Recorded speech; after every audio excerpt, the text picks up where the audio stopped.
there was a period of time there when, excuse me, I didn't know if I was going to be taking that baby home without her. Matthew Gibbons still gets choked up when he thinks about the night his youngest son Colin was born.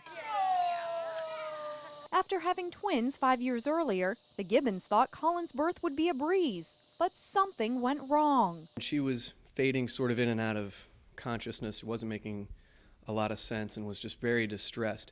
But still, I assumed that she was tired, she was in pain from the C-section. It turns out a stitch ripped after the C-section and caused Karen to bleed internally. I couldn't get out of bed. They were trying to get me out of bed. I couldn't get out of bed. I sort of kept passing out. As her temperature rose and her blood pressure crashed, the Gibbons quickly became familiar with the meaning of hemocrit and blood numbers. At the time it was, okay, well, we'll do what we need to do. And then it's how many units of blood.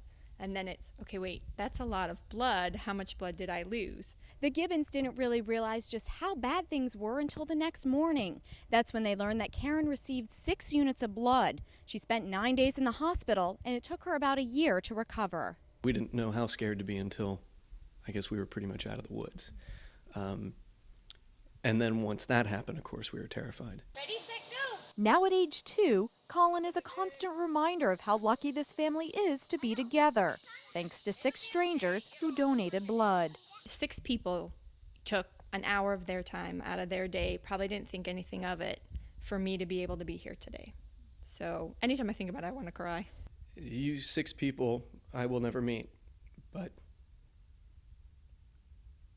you saved my wife's life and you saved my family, and thank you. And you'll never know which ones you are either, so all of you that are donating, please keep donating, tell your friends. Both Karen and Matthew are frequent blood donors. It's their way of saying thank you and hopefully saving someone else's family the way donors save theirs. I'm Nancy Gay for Florida's Blood Centers, where local heroes are saving lives.